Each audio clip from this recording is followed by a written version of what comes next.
प्रतिशत के बेसिस पे मुस्लिम लोगों के ज़्यादा वोट है। इसका असर हमारी पॉलिटिक्स पे, पूरे देश की पॉलिटिक्स पे क्या होगा, आई थिंक ये सब जानते हैं कि कितने पैसे लिए थे इसका अंदाजा है? तो ये तो टीएमसी के पक्ष में जाना चाहिए था। ये जो सॉफ्टवेयर में लगातार बदलाव कर रहे थे, इसका आपने कोई पीयर रिव्यू किया या फिर किसी टेक्निकल एक्सपर्ट से कोई राय ली थी क्या इस पे? और ये फॉर्मूला जो लग रहा था ये बार बार बदल भी रहा है। जैसे मैं गंभीर बात बता रहे हैं, बहुत गंभीर बात। अगर इलेक्शन कमीशन की मंशा साफ होती, 18 बार वो सॉफ्टवेयर बदला गया जिससे नाम काटे जा रहे हैं। प्रक्रिया चल रही है, पहले नहीं। ये भगवान, अफसरों के चेहरे पे अचरज देखा कि अरे फिर बदल गया। इस पूरी प्रक्रिया में सुप्रीम कोर्ट की भूमिका और अभी जो टिप्पणी आई है उसको लेकर क्या कहना चाहेंगे? मैं थोड़ा सा अगर आपको एक कदम पीछे ले जाइए, एकदम ले जाइए। सुप्रीम कोर्ट ने लगाम लगाई, ग्राउंड वेरिफिकेशन आपने कराया अपने रिपोर्टर के माध्यम से, कुछ उसका इलेक्शंस पे असर पड़ा, ये मैं हक से बोल सकता। आने वाला है कुछ बड़ा।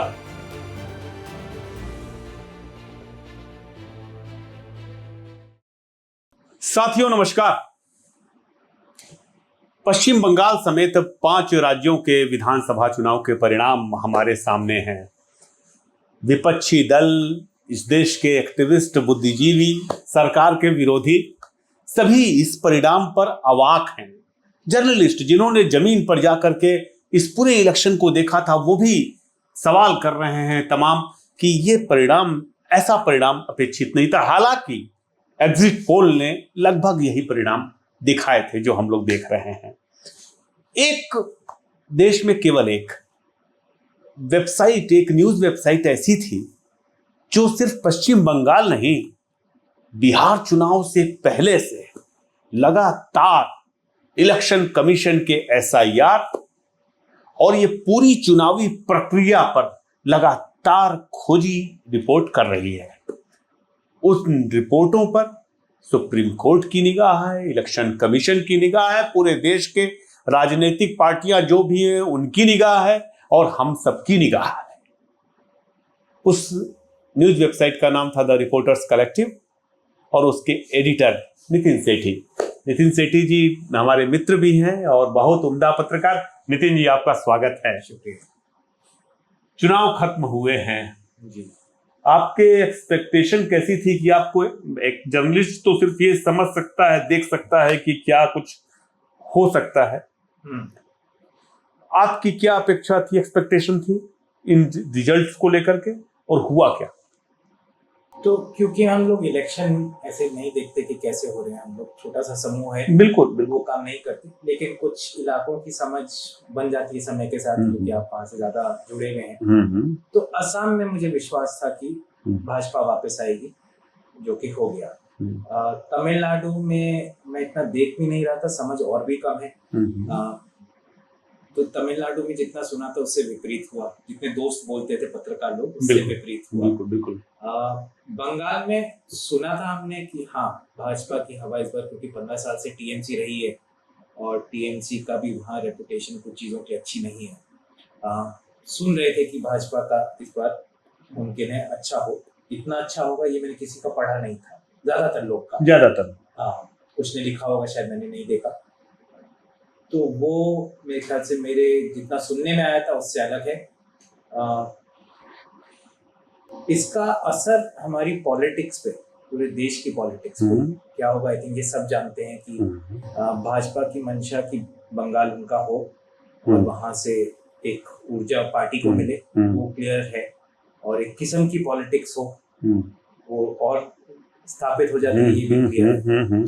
तो क्योंकि हम लोग रिजल्ट नहीं देखते थे, तो हाँ थोड़ा जितना पढ़ रहे थे उससे अलग है, और ये साफ है कि भाजपा अपने आप को बहुत अलग तरीके से स्थापित कर पाई है, जो शायद 3 महीने पहले हम नहीं सोच सकते थे या बोलते थे। एक चीज बताएं, आपने एसआईआर की पूरी प्रक्रिया जो बंगाल में अपनाई गई उसको आपने कहा कि अनटेस्टेड सॉफ्टवेयर से बने, जिन सॉफ्टवेयर का परीक्षण नहीं किया गया था उनका इस्तेमाल किया गया, अनफेटर्ड डिस्कशन भी था उसमें, और कुल मिलाकर के करोड़ों वोटरों को सस्पेक्ट फ्लैग किया गया कि संदेहास्पद है। ये तो आप भी जानते होंगे दर्शकों।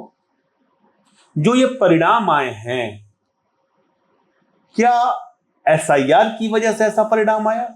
मैं इतना बोल पाऊंगा, जो हमने, मेरी कोलीग आयुषी कार और ने जो काम किया इस पे, उसके बेसिस पे जो मैं इसमें चीज और जोड़ दूं, क्या ये एसआईआर का परिणाम था या फिर प्रोसीजरल इरेगुलरिटी थी पूरे चुनाव में? मतलब चुनाव की जो प्रक्रिया होती है उसमें कमीशन ने चाहते ना चाहते हुए इतनी गड़बड़ियां कर दी कि टीएमसी हार गई।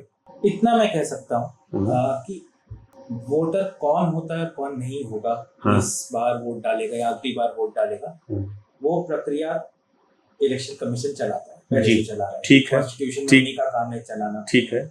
जिस तरह बंगाल में किया गया वो सरासर गलत था।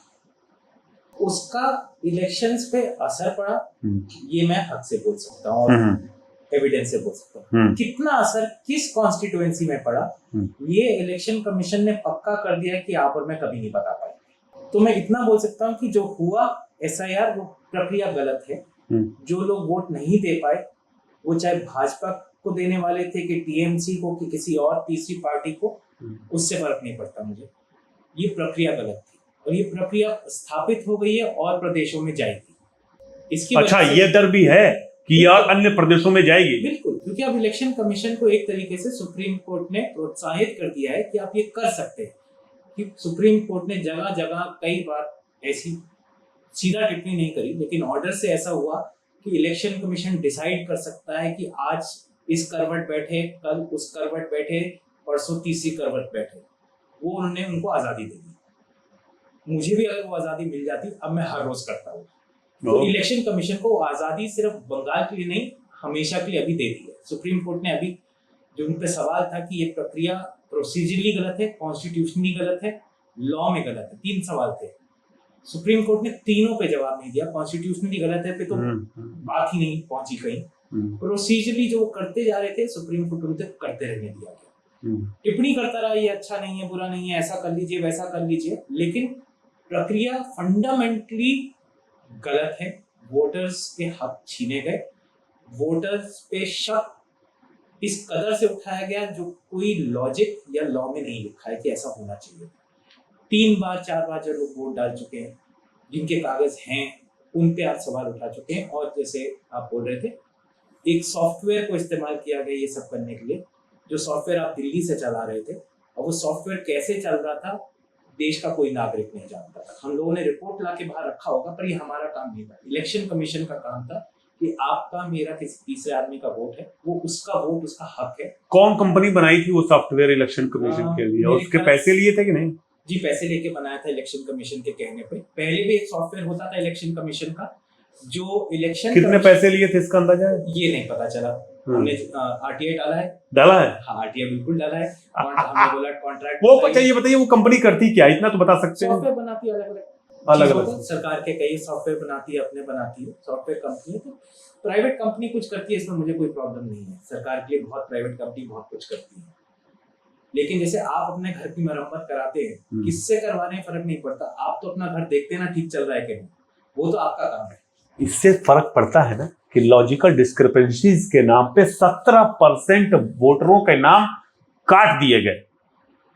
17% वोटरों के। 2 कदम आगे जाऊंगा। आप परसेंट पे चल रहे हैं, मैं बोलूं आधा % भी हो। ये लॉजिकल डिस्क्रिपेंसी क्या शब्द है? कानून में कहीं लिखा नहीं है, कहीं नहीं लिखा है। आज से पहले कभी आया नहीं, बिहार में भी नहीं आया। लॉजिकल डिस्क्रिपेंसी इन्होंने अंग्रेजी में एक ऐसा बनाया शगुफा। ये शगुफा का एक्चुअली सॉफ्टवेयर में क्या मतलब था, मेरी कोलीग ने निकाल के दिखाया। ये था कि आपने कभी अपना नाम अनिर्बान लिखा, या आपके पिताजी ने कभी लिखवाया होगा किसी रिकॉर्ड में 10वीं में एडमिशन के टाइम पे। आपने उसके बाद मन किया, या आप कहीं और गए, किसी अफसर ने आपका नया एक कोई डॉक्यूमेंट बनाया, अनिर्बान में एक की जगह 2 डाल दिए। हाँ, अनिर्बान घोष था तो उसको एक घोष कहीं आपने लिख डाला। हाँ, अलग अलग दत्ता था तो दत्ता में 2 टी थे कि 1 टी था अंग्रेजी में, ये बदल गया। बिल्कुल बिल्कुल। इलेक्शन कमीशन ने बोला जिनके भी रिकॉर्ड में ऐसा हल्का सा भी कोई बदलाव है, ये सब इन पे शक होगा कि ये सच में वोटर हैं कि नहीं। और ये हिंदुस्तान की कहानी है जहाँ हम सबको पता है, हम अपने भी अगर बचपन से लेके आज तक रिकॉर्ड देखें, मेरे तो कम से कम 3 नाम हैं। अगर मैं साउथ इंडिया में कहीं होटल में भी रजिस्टर हुआ हूँ तो मेरा एक चौथा नाम होगा, नितिन हो जाता है। नितिन हो जाता है। मैं अपने गांव जाता हूँ तो वहाँ पे नीतन हो जाता है। वहां पे अगर रजिस्ट्री में चढ़ा होगा, वहां पे परमिट लेना होता है, तो अलग अलग 3 नाम से तो परमिट मेरे अरुणाचल में बने हुए हैं 3 नाम। तो ये सच्चाई है पूरे देश की। इसको कम से कम अनदेखा करके इलेक्शन कमीशन ने बोला जिसके भी नाम में हल्का सा भी फर्क है उसको आप शक के कटघरे में डाल दे, चाहे उसने पहले वोट दिया हो। Oh my God. और ये सॉफ्टवेयर के दौरान हुआ, ये कहीं रूल में नहीं लिखा था ऐसा होगा। ये अचानक एक दिन सॉफ्टवेयर आया, बंगाल के अफसरों को बोला गया आज से ये सॉफ्टवेयर चलेगा, हम तुम्हें दिल्ली से लिस्ट भेजेंगे कि किन लोगों को शक से देखा जाए और तुम्हें अब इनको चेक करना होगा आबड़ जल्दी जल्दी। और ये फॉर्मूला जो लग रहा था ये बार बार बदल भी रहा था। ऐसा नहीं है कि शुरुआत में एक SIR के एक फॉर्मूला लगा और वो 3 महीने तक उसी पे प्रक्रिया चली। ये फॉर्मूला हफ्ता दर हफ्ते बदलते थे, किस पे शक होगा, किस बुनियाद पे होगा, ये मतलब कि शक्ल की, मतदाताओं पर शक की शक्ल सूरत इलेक्शन कमीशन पूरे इलेक्शन के दौरान बदल रहा था। वो ये कह रहा था अब इन पर शक करो, जिनकी उम्र इतनी है वो, और इन्होंने इनके डाटा में इतना आ रहा है या नाम में ये गड़बड़ी है, इस तरह से शक बदलते जा रहे थे। एक तो इस लेवल पे शक, हाँ। दूसरा कि इसको अगर मैंने आप पे शक जाहिर कर दिया जी, अब इसका कैसे हम निकालेंगे कि सच में ये आदमी है कि नहीं, क्योंकि तो फॉर्मूला से निकला है, अभी तो शक हुआ है। हाँ। मैं अब आपको काटना चाहता हूँ आपकी वोट, किस बुनियाद पे मैं बोलूंगा नहीं कटना चाहिए, सॉफ्टवेयर ने ठीक निकाला गलत निकाला, वो प्रक्रिया भी हफ्ते दर हफ्ते बदलती रही। तो एक तो शक करने का तरीका बदला, ऊपर से उस पे कौन अफसर किस बुनियाद पे हाँ या ना बोलेगा कि इस फॉर्मूला ठीक लगा कि गलत लगा इस व्यक्ति पे, वो भी बदलता गया। और वो इतने छोटे समय में हुआ कि अफसर तिल मिला गए थे कि हम कैसे करेंगे। दर्शकों, एक कम शब्दों में एक छोटी सी बात कह रहा हूं। एक प्राइवेट कंपनी के सॉफ्टवेयर से इस देश के, खासतौर से पश्चिम बंगाल के जहां वोटिंग हो रही थी, वहां के लोगों की नागरिकता को चेक किया जा रहा था, और वो चेक करने के लिए कौन से नियम कायदे लगाए जाएं ये अधिकारी तय कर रहे थे। ये बात कह सकते हैं? बिल्कुल। और किस दिन कौन अधिकारी करेगा ये बदलते जा रहा, ये भी बदलते जा रहा था। किस बलबूते पे करेगा ये भी बदलते जा रहा था। आज एक माइक्रोमैन, कोई एक माइक्रो अफसर होगा वो करेगा, कल ERO कर देगा, तीसरी बार ERO भी देखेगा, दूसरा भी देखेगा, तीसरा भी चेक करेगा। ये बराबर पूरे प्रक्रिया में ये बदलता गया। और इलेक्शन कमीशन बंगाल के जो उनके चीफ इलेक्शन ऑफिसर थे, ऑर्डर निकालते चले गए जो ऑर्डर पब्लिक में भी नहीं थे। आप ये मानिए कि जैसे आप ड्राइवर लाइसेंस के लिए अप्लाई करते हैं, जब आप जाते हैं लिखा होता है पहले कि ये 4 कागज लेके आइएगा, आपकी ये उम्र होनी चाहिए, ये ऐसा होना चाहिए, चश्मा पहनना चाहिए, नहीं पहनना चाहिए। इस केस में वोटर को पता ही नहीं था कि किस बलबूते पे शक हुआ और किस तरीके से मैं ये शक बात बता रहे हैं। बहुत गंभीर बात। ये कहीं पब्लिक में रिकॉर्ड पे ही नहीं है कि 17 ऑर्डर, 40 ऑर्डर, 50 ऑर्डर से, और 50 से ज्यादा है, मैं बता सकता हूँ आपको। किस वक्त पे अगर मैं इस हफ्ते जाऊंगा तो मेरे से क्या सवाल उठेंगे, मुझे क्या कागज लाने हैं। तो लोग जो थे अपने जितने कागज हो सकते लेके कोशिश कर रहे हैं। 50 ऑर्डर ऐसे जिनके कोई दस्तावेज नहीं है।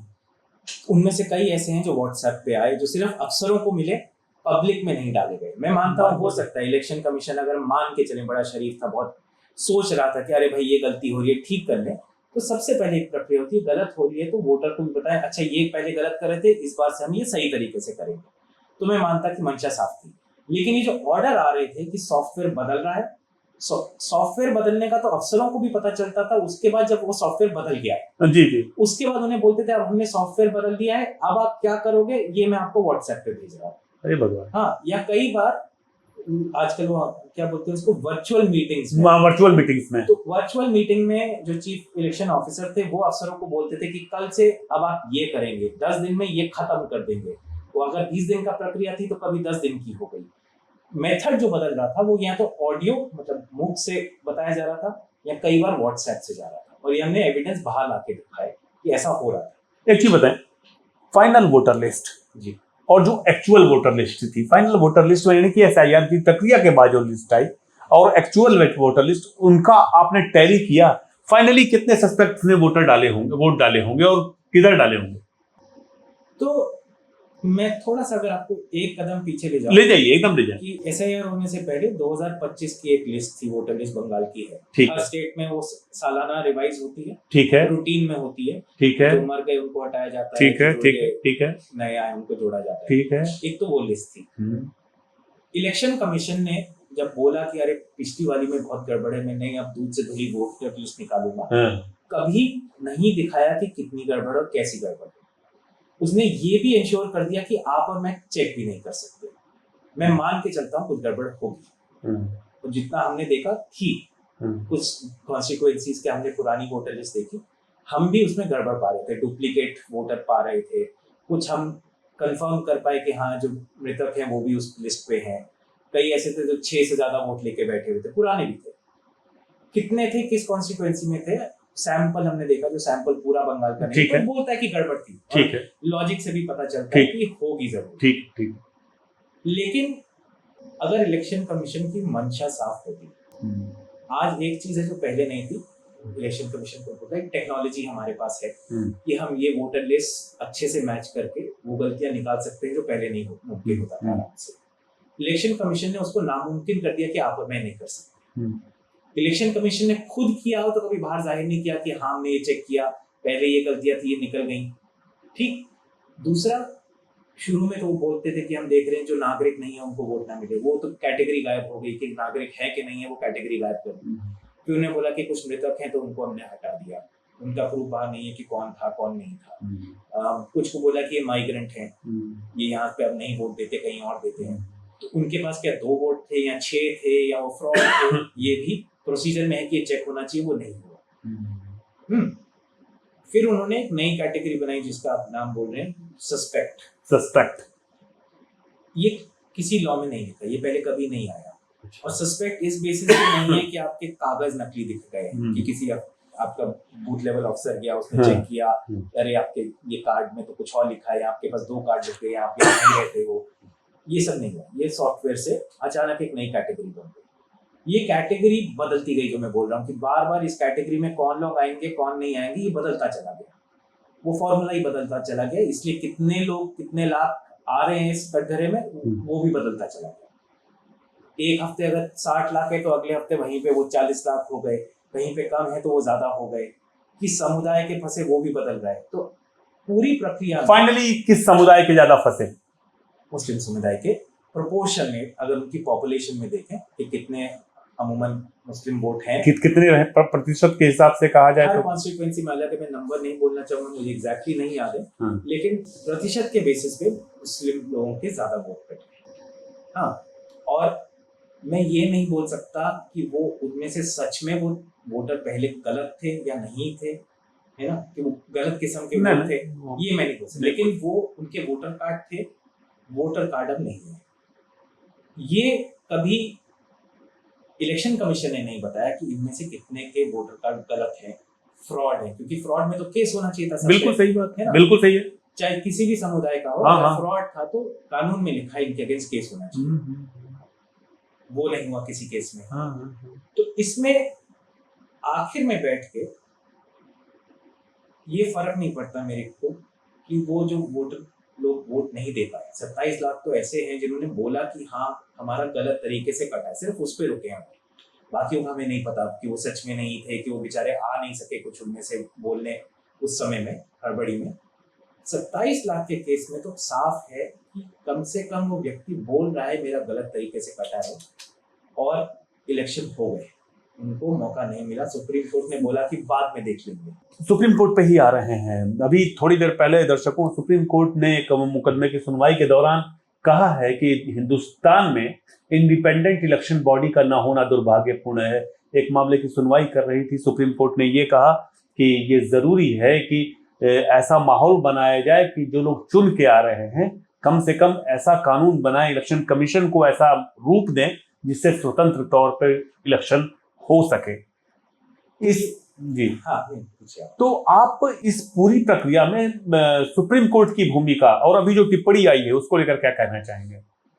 तो सुप्रीम कोर्ट का एक बहुत पुराना रिवाज है, टिप्पणी अलग होती है, ऑर्डर और जजमेंट अलग होता है ना। ये अनफॉर्चुनेटली कई सालों से हो रहा है, जब से सुप्रीम कोर्ट में कैमरा लगे हैं, जज साहब लोग भी कई बार बोलते कुछ है, ऑर्डर में कुछ अलग होता है, तो मैं टिप्पणी पे नहीं चलता। ठीक है, कोर्ट जो मर्जी बोलता रहे, मैं सिर्फ, क्योंकि कोर्ट का बोला हुआ लॉ नहीं होता है, ना जजमेंट होता है, जो लिखित होता है और उसका भी ऑपरेशनल पार्ट, लंबे लंबे ऑर्डर आते हैं 200-200 पेज के, लेकिन उसका एक ऑपरेशनल पार्ट होता है कि ये अब होगा, मैं सिर्फ उसको पढ़ता हूँ।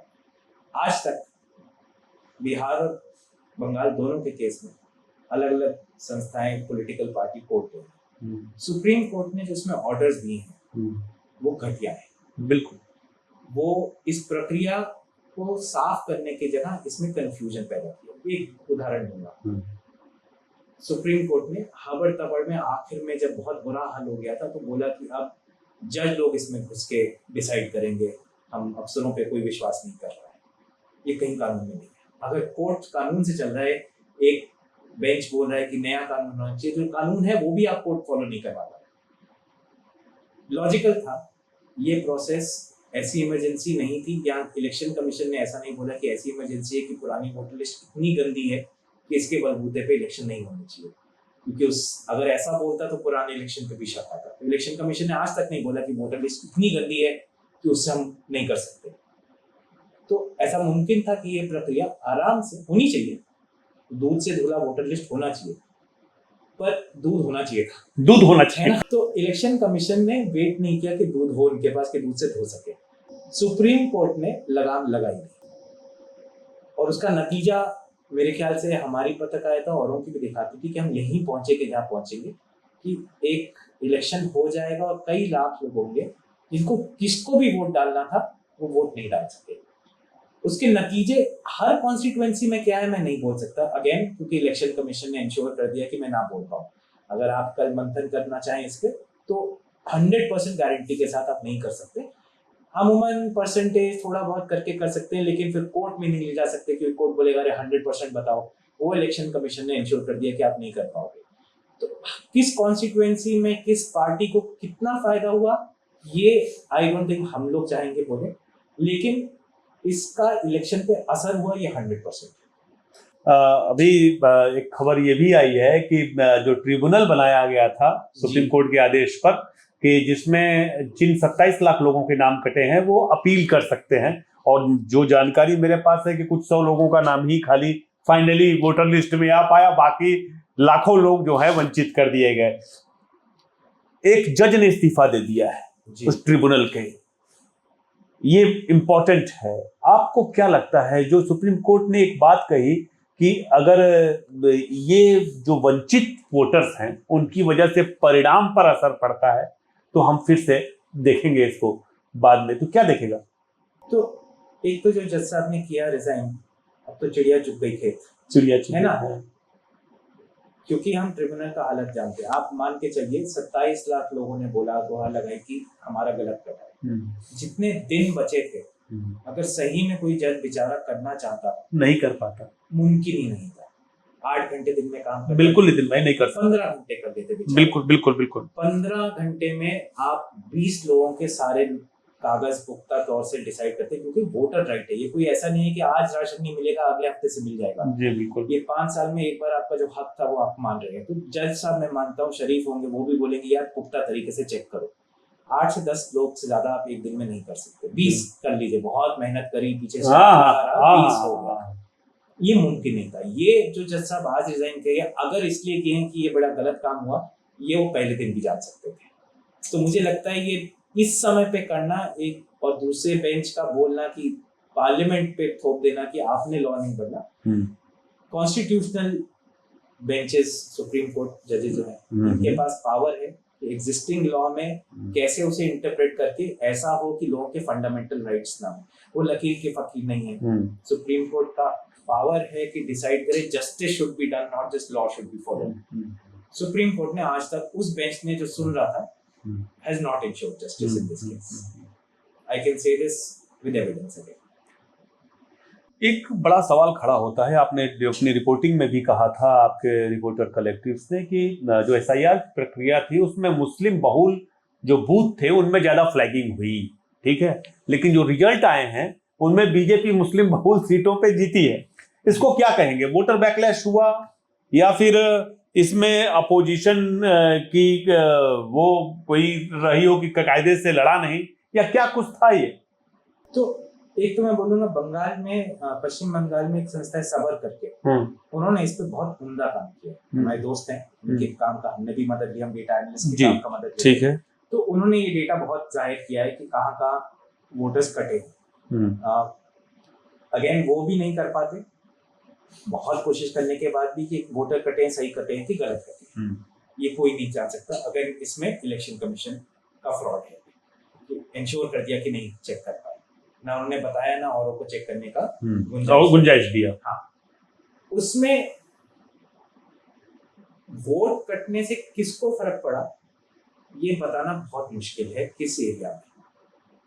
हाँ, मैं आपको उदाहरण देता हूँ। मान लीजिए एक कॉन्स्टिट्यूएंसी में 10,000 वोटर कट गए, ठीक, उनमें से मैं नहीं बोल सकता कि पहले कितने फ्रॉड थे टू बिगिन विद, ठीक है, और वो किसको देते थे, ठीक है, एक तो वो मैं अपनी बता सकता हूँ।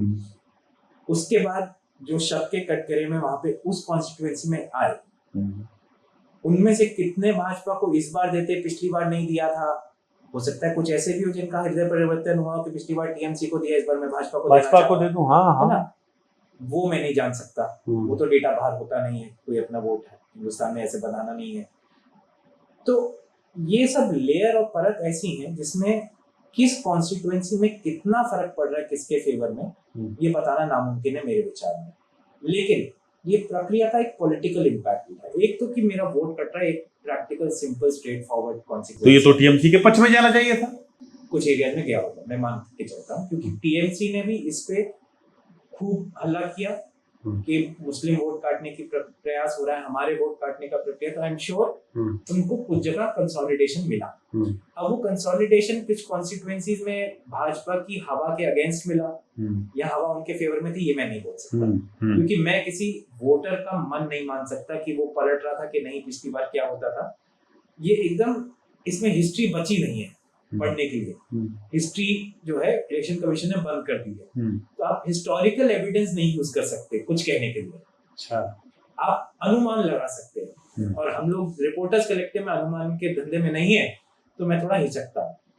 दूसरा असर लेकिन इसका उतना ही इंपॉर्टेंट जो मैं बोल रहा था कि पॉलिटिकली भाजपा ने इसको इस्तेमाल किया है सिग्नल देने के लिए कि हाँ बहुत सारे बांग्लादेश से लोग आ रहे हैं, हम उनके खिलाफ मुहिम चला रहे हैं, इलेक्शन कमीशन बहुत अच्छा कर रहा है।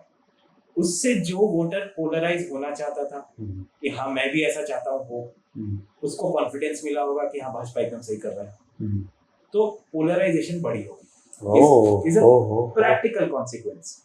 पोलराइजेशन डॉग व्हिस्टलिंग सही होती है ना, कि मेरा आधा मन था ये कन्विंस कर देगा कि पूरा मन कि हाँ भाजपा ने ये सही काम किया, मैं चाहता था ऐसा हो और हो गया, चाहे भाजपा ने ना किया हो, इलेक्शन कमीशन ने कर दिया हो, है ना, लेकिन भाजपा ने उस पर चढ़ के बहुत बोला है। टीएमसी के फेवर में पोलराइजेशन हुआ हो ऑफ माइनॉरिटी वोट जो हिस्टोरिकली जाते हैं उनको, ये भी मुमकिन है।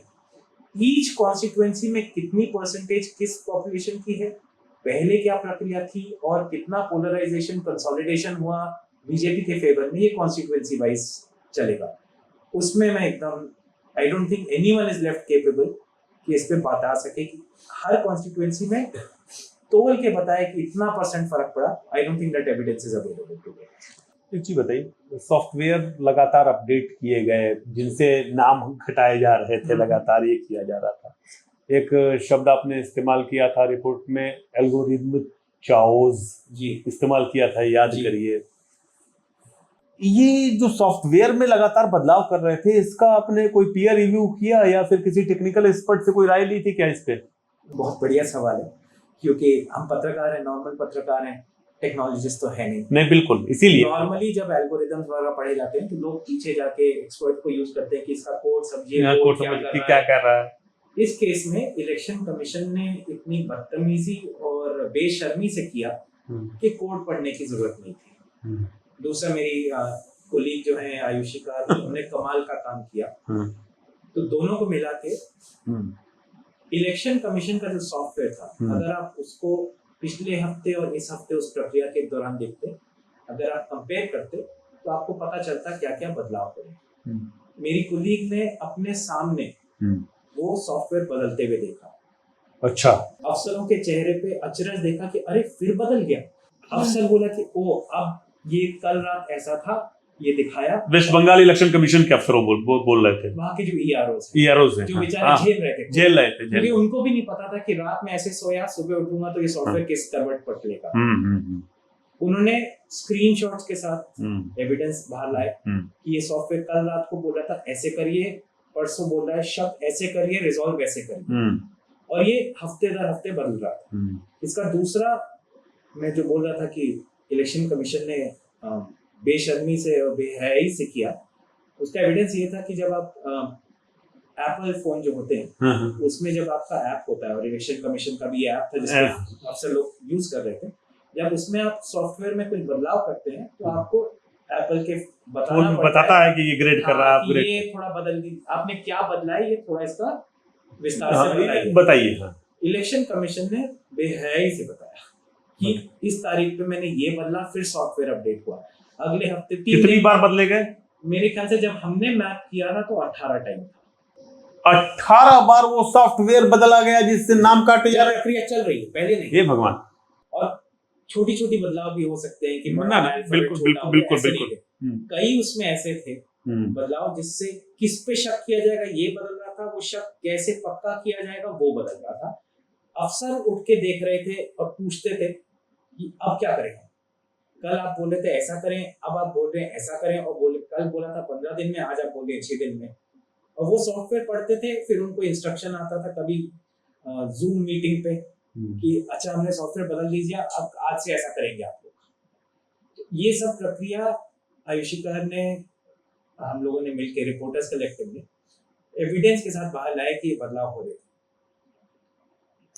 एक चीज बताएं, ये आपने एसआईआर प्रक्रिया पे आरोप लगाया कि सारे सेफगार्ड हटा लिए गए थे, अधिकारियों की बात आप कर रहे थे, तमाम हैंड पिक्ड ऑफिशियल लगाए गए थे, ऐसा कहा जा सकता है क्या? एक बात। अगर और दूसरी चीज कि अगर एसआईआर पूरा इतना मैनिपुलेटेड था जैसा कि वो आप कह ही रहे हैं, बाकी राजनीतिक दल भी कह रहे हैं, तो फिर बीजेपी की इतनी बड़ी जीत कैसे हो गई? जबकि एक वर्ग ये भी कह रहा था नितिन भाई कि इसका असर बीजेपी और कांग्रेस, बीजेपी और टीएमसी दोनों पर पड़ेगा। मैं मान के चलता हूँ, जितना मैं देख रहा हूँ कि बीजेपी की हवा होगी, सब कुछ कोई सॉफ्टवेयर से नहीं होगा। मैं इतना बोलता हूँ कि एसआईआर का असर है, कितना असर है, कितना वो बीजेपी को मदद किया होगा या कुछ कॉन्स्टिट्यूएंसीज में पोलराइजेशन की वजह से टीएमसी को मदद किया होगा, ये मैं नहीं कह सकता, लेकिन असर पड़ा। और इतना भी है कि अकेला फैक्टर नहीं, भाजपा का अपना इन्फ्लुएंस बढ़ा है, वो साफ दिखता है। एसआईआर से इतना नहीं हो सकता था, ये मैं मान के आपको साफ बोलूं। हाँ, इतना मैं कह सकता हूँ। कितना असर एसआईआर का हुआ है किस कॉन्स्टिट्यूएंसी में, अगर आप उसको बोले कि मुझे 4% बोलो, 6% बोलो, तो मैं नहीं बोल सकता। इलेक्शन कमीशन, मैं बार बार बोल रहा हूँ, उन्होंने इंश्योर कर दिया कि आप उन्हें कभी ना बता पाए। ये सॉफ्टवेयर का मैं वापस लिखना चाहूंगा, बहुत जरूरी है समझना कि ये सॉफ्टवेयर हम क्यों बोले जा रहे हैं, क्यों बार बार इसको हम टटोलते रहे। ये नॉर्मल प्रक्रिया होती है कि आप जब पुरानी प्रक्रिया थी, तरीका किस तरीके से आप पे शक होगा और किस तरीके से आप अपने से शक हटा सकेंगे अगर कोई करवाता है आप पे शक, या आप, अगर मैं नया वोटर हूँ, 18 साल का हो गया, मैं जाता हूँ कि मैं अब वोट देने का हक रखता हूँ, किस प्रक्रिया से मैं प्रूव करूंगा? ये पहले लिखित में होता था, पब्लिक हर एक को पता होता था, नहीं पता होता था तो वेबसाइट से या दफ्तर से जाके आप ला सकते थे। ये बदलते हुए सॉफ्टवेयर ने पक्का कर दिया कि एज वोटर, बंगाल का कोई भी वोटर ये नहीं जान सकता था कि किस बलबूते पे मेरे पे आज शक हुआ, ये नहीं जान सकता था कि अब इस शक को हटाने के कल मैं अफसर के सामने अगर जाने का चांस मिल गया और जाऊं तो किस बलबूते पे मैं शक हटवा पाऊंगा। इसका कॉन्सिक्वेंस बहुत बड़ा है। ये मेरा राइट है, मेरा प्रिविलेज नहीं है। प्रिविलेज नहीं है ना, बिल्कुल बिल्कुल। प्रिविलेज में समझ आता है कि वो महाराज हो, इलेक्शन कमीशन महाराज हो, बोले आज मैं 2 किलो चावल दूंगा, कल मन करेगा तो बंद कर दूंगा, तो चलता है। ये मेरा हक था, मेरा हक मेरे को कैसे मिलेगा, नहीं मिलेगा, क्यों मिलेगा, ये इलेक्शन कमीशन महाराज की तरह डिसाइड करना।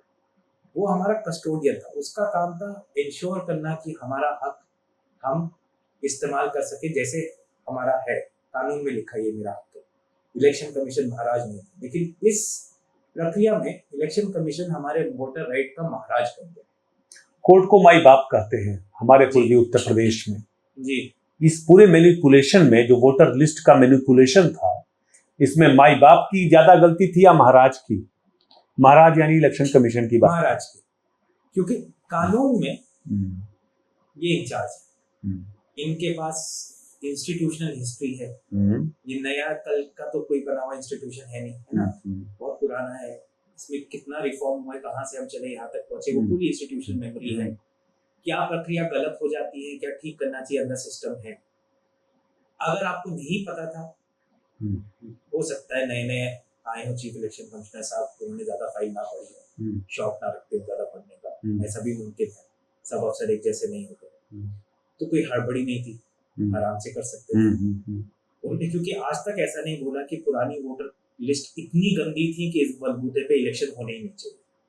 अगर वो बोलती तो एक तो मुश्किल होती कि अभी हुए थे इलेक्शन, जनरल इलेक्शन, सही है ना, फिर उस पर भी सवाल उठते। तो इलेक्शन कमीशन ने आज तक अपने किसी एफिडेविट में कोर्ट में नहीं बोला कि वोटर लिस्ट इतनी गंदी है कि इसके बेसिस पे हम वोट करा ही नहीं सकते। उसने सिर्फ ये बोला बस मैं ये करा।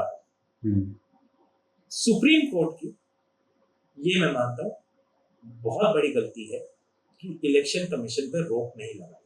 और जब ये केसेस शुरू हुए तब से साफ जाहिर हो रहा था कि ये किस रास्ते जाने वाला है, कि कितना डिस्क्रिशनरी पावर आप इलेक्शन कमीशन को देते जा रहे हैं कि वो जैसे बैठना चाहे, जिस समय उठना चाहे, जिस समय सोना चाहे, जो खाना चाहे और जिसके साथ जो करना चाहे कर सकता है। आखिरकार तक आते आते इतनी मजबूरी हो गई कि सुप्रीम कोर्ट फिर बोल रहा है कि जज लोग को लाना पड़ेगा बीच में, ये नहीं हो रहा ठीक से। तो फिर एक बोल दिया कि हाँ अगर ऐसी कुछ कॉन्सिक्वेंसी में हो गया कि ज्यादा लोग वोट नहीं दे पाए और इलेक्शन इतने मार्जिन से हो गया तो हम सोचेंगे। तो ये साफ था कि जजेस को पता था किसी भी वक्त पे आप ये प्रक्रिया रोक सकते थे, ये प्रक्रिया की कोई जल्दी नहीं थी। दूध से धुला वोटर लिस्ट होनी चाहिए थी, पर ये बहुत जल्दी साफ था कि इतनी जल्दी में हड़बड़ी में नहीं होती चाहिए। मैं ये नहीं बोल रहा कि सुप्रीम कोर्ट को जरूरत थी इलेक्शन कमीशन की मंशा पे जाने के लिए, क्यों करा है, लेकिन प्रोसीजरली गलत थी, लीगली गलत थी और कॉन्स्टिट्यूशनली डाउटफुल थी। ये बहुत शुरू से दिखता था। तो उतनी गलती सुप्रीम कोर्ट की है, but primary failure and I would say the responsibility sits with the election commission for what has happened. Election commission को आपने मास्टर ऑफ वोटर रोल कहा जी। और अभी जो इलेक्शन हुए हैं बंगाल के क्या 5 राज्यों में हिंसा बहुत कम हुई है जी, तो कुछ इस पर कहना चाहेंगे? तो बहुत अच्छा क्यों, यही सब करते ना, है ना। हाँ, पोस्ट पोल हो रही है हिंसा बहुत ज्यादा, यहाँ तक कि पश्चिम बंगाल में इलेक्शन कमीशन का आज कहना था कि हम वहां पे अभी आदर्श आचार संहिता लागू रहेगी। आप कई चीजें थी जो रिफॉर्म होने की और भी गुंजाइश है इलेक्शन प्रोसेस में, वोटर लिस्ट से लेके आखिर तक। आपने कई चीजें तो लॉ के विपरीत कर दी, कुछ चीजें जो होती थी बंद कर दी। आप उस समय उन चीजों पे समय जाया करने से अच्छा ये सब पे और ध्यान देते, बहुत अच्छी बात। लेकिन आप बोल रहे हैं कि कोई वायलेंस नहीं हुआ बंगाल में, बहुत अच्छी बात है, लेकिन उससे पहले ये याद रखना जरूरी है 27 लाख लोग वोट नहीं दे पाए जो किसी भी पार्टी को दे सकते थे, वो भाजपा को भी दे सकते थे, बिल्कुल दे सकते थे। आपने 27 लाख को, चाहे 1 लाख हो, अगर आप याद करें इलेक्शन कमीशन का एक प्रिंसिपल था कि किसी गलत व्यक्ति का वोट नहीं कटना चाहिए, चाहे गलत कोई निकल जाए, जैसे कानून में होता है ना, कि गलत आदमी कोई गलत कार्रवाई ना हो, सही आदमी पे गलत कार्रवाई। वहां से चल के हम यहाँ आ गए कि सुप्रीम कोर्ट बोल रहा है पहले मैं तुम सब पे शक करूंगा, उसके बाद और फिर जो बचोगे तुम वो वोट दे देना। 4.25 करोड़, करीब 3 करोड़ 66 लाख सस्पेक्ट वोटर्स थे। आपने कहा ग्राउंड वेरिफिकेशन की कमी है जी, ग्राउंड वेरिफिकेशन आपने कराया अपने रिपोर्टर के माध्यम से? कुछ हमने कई जगह किया। कहाँ? मेरे ख्याल से 3-4 कॉन्स्टिट्यूएंसी में बोले तो 4 कॉन्स्टिट्यूएंसी में क्या मिला?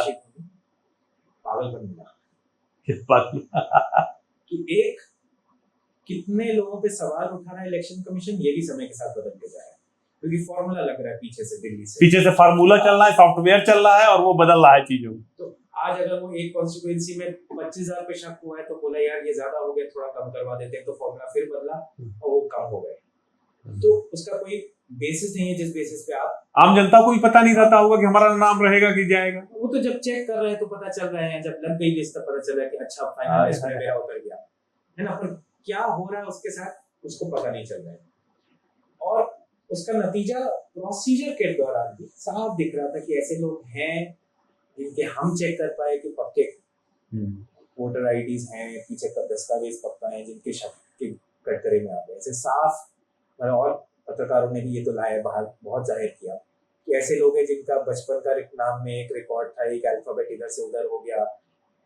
कोई महिला है जिसकी शादी हुई तो पिताजी ने पहले कुछ नाम लिखाया था, दूसरी जगह दूसरा नाम लिखा गया उनका, तो उसमें उनको काट दिया गया, उन पे शक लगा दिया गया। तो ऐसे तो इतने केस थे कि अगर आप सिर्फ वही फिल्म करना चाहें तो कई घंटों की आप सिर्फ फिल्म यही बना सकते हैं कि एक के बाद एक ऐसे आदमी को खड़ा कर दें कि इसका नाम दो अक्षर से इधर हो गया उधर हो गया, व्यक्ति वही है, सारे रिकॉर्ड आपको देख के पता कर सकते हैं वही व्यक्ति है। अलग अलग तबके के लोग सबके साथ हुआ। ये जो वोटर मैनिपुलेशन हुआ भाई साहब, उसको लेकर के जो एग्रेसिवनेस होनी चाहिए थी अपोजिशन में, टीएमसी में खास तौर से, वो दिखी क्या आपको? क्या कम था ये? तो वोट तो बहुत गई। कांग्रेस, अगर जैसे बिहार में कांग्रेस या आरजेडी को याद करें, उन्होंने इतना नहीं किया था जितना टीएमसी ने यहाँ कोर्ट में एविडेंस ला के व्हाट्सएप पे ऑर्डर्स पास हो रहे हैं, ये टीएमसी ने पहले जाहिर किया बाहर। हम लोग बाद में और ऑर्डर ले आए। ये सच है कि पहला जो ऑफिशियल रिकॉर्ड आया था बाहर कि हाँ orders chief election officer Bengal के व्हाट्सएप पे चला रहे हैं, ये टीएमसी लाया। लेकिन ये भी सच है टीएमसी बहुत ऐसे केसेस नहीं ला पाया है कि लोग जो डिलीट हो गए हैं उनमें से कौन से गलत डिलीट हुए। ये मुमकिन है कि इलेक्शन के दौरान पार्टी का काम ये नहीं है, पार्टी का फोकस कहीं और होगा कि भाई जितने हैं इनको तो निकालो, अपने वोट डलवाओ। लेकिन बाकी ऑपोजिशन से ज्यादा इस केस में टीएमसी ने हल्ला किया है, कोर्ट में गया है, कुछ मेहनत भी करी है मैं कहूँगा। लेकिन I will also caveat it, अगर इलेक्शन कमीशन खोल दे वो ताला तो पुरानी वोटर लिस्ट में क्या क्या खामियां थी और उसमें थोड़ा फ्रॉड भी है ये समझ आता है। हम देख सकते थे कि हो सकता है टीएमसी के दौरान भी कुछ हुआ हो, इस बार ज्यादा स्केल पे हुआ हो क्योंकि अभी टेक्नोलॉजी अवेलेबल है खेल करने की ज्यादा, है ना। क्योंकि ये हमने पाया बिहार में भी बंगाल में भी कि छोटा मोटा अटेम्प्ट जो भी सत्ता में होता है और खास करके अगर उसकी कॉन्स्टिट्यूएंसी में पकड़ लंबी हो, वो कोशिश करते हैं कि अपने वोटर डलवा दे, कुछ और सही गलत भी कुछ कोशिश करते हैं दूसरे के निचवा दे, ये सब करते हैं। लेकिन अब वो टेक्नोलॉजी अवेलेबल है, हमने बिहार में देखा जो पहले नहीं था कि मेथोडिकली लिस्ट बन के इलेक्ट्रॉनिक लिस्ट से हो रहा था। जैसे बिहार के केस में हमने पाया कि शायद थोड़ा ज्यादा कूद गए थे, भाजपा ने अपने स्टेट ऑफिस से एक लिस्ट निकाली थी कि एक कॉन्स्टिट्यूएंसी के 80,000 मुस्लिम कार्ड है ना, और लिस्ट एकदम तैयार थी नाम से सर्च करके, तो ये पहले नहीं हो सकता था। तो टेक्नोलॉजी अभी अगर आप चाहते हैं, अगर आपकी मंशा गलत बहुत है, बड़ी खबर, बड़ी बात बता रहे हैं आप, हमने पब्लिक में डाला। हाँ, लेकिन वही तो टेक्नोलॉजी अच्छे के लिए इस्तेमाल भी हो सकती थी। इलेक्शन कमीशन ने इस्तेमाल किया एक तो पारदर्शिता खत्म करने के लिए, और दूसरा हम जानते हैं कि जो पॉलिटिकल प्लेयर्स हैं जो गलत करना चाहते हैं, गलत कर रहे हैं, वो एनेबल्ड हैं, ये भी दिखा, और रिसोर्सेज हैं तो आप करा सकते हैं सब। अगर आप पावर में हैं वहां पे तो और ज्यादा करा सकते हैं। इतने लिस्ट रिसोर्सेज में जो कि इलेक्शन कमीशन की चारों तरफ पाबंदी, वैसे में कितना मुश्किल रहा ये पूरा बंगाल के इलेक्शन को खास तौर से कवर करना। मैं सच बोलूं तो इतना मुश्किल नहीं था, क्योंकि ये वाला काम इलेक्शन कमीशन जैसे मैंने बोला बेशर्मी से कर रहा था। इतना तक कि मेरे कोलीग जब अफसरों से मिल रही थी, अफसर साहब बता रहे थे ये हो रहा है, कोई पूछ नहीं रहा था। वो हमारी पत्रकारिता की देश की कमी है कि लोग जाके पूछ नहीं रहे थे।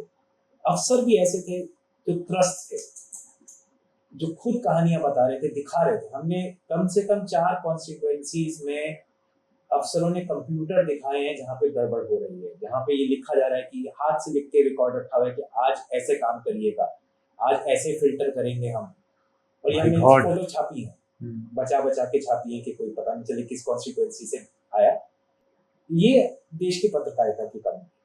कि हम लोग जाके वो ढूंढा कि हाँ किसका वोट कट गया, वो सब कईयों ने काम किया, बहुत अच्छा किया, लेकिन ये जो सत्ता में है, जो पावरफुल है, इनसे सवाल करने की हमारी क्षमता हिंदुस्तानी पत्रकारिता में थोड़ी कम हो गई है। वो करते तो मैं कह रहा हूँ सिर्फ हम सॉफ्टवेयर नहीं, कोई भी देख सकता है। ये मुमकिन था, आज भी मुमकिन है, क्योंकि इस हद से हो रहा था और इतनी बेशर्मी से, सॉरी मैं ये शब्द बार बार यूज करूँ, इतनी बेशर्मी से हो रहा था कि वो बहुत आसान था पकड़ना। तो ऐसा नहीं कहूंगा कि बहुत मुश्किल हुई हमें, जाने की बात है, खर्चा होता है इन सब चीजों में। पता आखिरी सवाल, ये जो रिपोर्टिंग की द रिपोर्टर कलेक्टिव ने पूरे इलेक्शन के दौरान, जो आउटकम था जी, उसको देख करके खुशी होती है, या अपनी डेमोक्रेसी, जो हिंदुस्तान की डेमोक्रेसी है, उसके इस मौजूदा हाल को देखकर निराशा होती है? निराशा तो मुझे कभी नहीं होती। हाँ, मैं मानता हूँ कि बुरा वक्त बुरी चीजें होती हैं और निराशा से कुछ नहीं होता। हम तो ये भी बोलेंगे कि देखिए, अगर हम इतना छोटा सा समूह 10 पत्रकारों का ये बदमाशी ऐसे पकड़ सकता है, तो मैं चाहता हूँ कि अभी भी जगह है। बिल्कुल सही बात। वरना हम जैसे छोटा सा समूह, क्या फर्क पड़ता है, अंग्रेजी में लिखते हैं, कितने पढ़ते होंगे, लेकिन अगर वो डरते हैं, अगर वो धमकाते हैं, अगर वो बदतमीजी से बात करते हैं, ये दिखाता है कि पत्रकारिता में दम है, और करें हम तो इन लोगों को नजर पे रख सकते हैं। और मैं विश्वास करता हूँ बुरा वक्त है ये जो हो रहा है प्रक्रिया, क्योंकि ये बंगाल की कहानी नहीं है, बंगाल में हो गया, लेकिन अब ये प्रक्रिया सुप्रीम कोर्ट ने एक तरीके से सैंक्शन किया हुआ है कि कहीं भी आप कर सकते हैं, और आने वाली स्टेट्स में होगा। उस चीज का बहुत खौफ है। बड़े स्टेट सामने है, उत्तर प्रदेश का इलेक्शन सामने है, पंजाब का, ये कई जगह होगा। मैं 2 स्टेट्स में और हम लोग काम कर रहे हैं, और उसका नतीजा मैं दिखाऊंगा। जो दिख रहा है अच्छा नहीं है। कब तक देखेंगे? मेरे ख्याल से महीना लगेगा हमें। आने वाला है कुछ बड़ा आएगा, क्योंकि जो दिख रहा है अच्छा नहीं है, लेकिन निराश नहीं होगा। निराश कैसे? आपको बहुत बहुत बधाई नितिन भाई, पहले तो इस रिपोर्टिंग पर, और हमारे दर्शकों के लिए द लेंस के तमाम सच्चाइयां सामने लाने के लिए। शुक्रिया। और हम आपकी रिपोर्ट्स का इंतजार करेंगे। तो दर्शकों, हमारे बीच थे नितिन सेठी जी, बहुत ही बहादुरी के साथ उन्होंने सारी चीजों को बताया कि कैसे SIR की प्रक्रिया ने पूरे इलेक्शन पर इफेक्ट डाला। बिहार के समय में भी हमने बात की थी, बंगाल के समय में भी बात की थी, और एक महीने बाद फिर जब अन्य स्टेट्स के भी रिपोर्ट्स आएंगी, उसके बाद भी हम नितिन जी से बात करेंगे। आप सबका धन्यवाद। देश दुनिया की रखी खबर हर रोज हर शाम कानो कान सुनते रहें द लेंस पॉडकास्ट। रही अपडेट लेंस के साथ।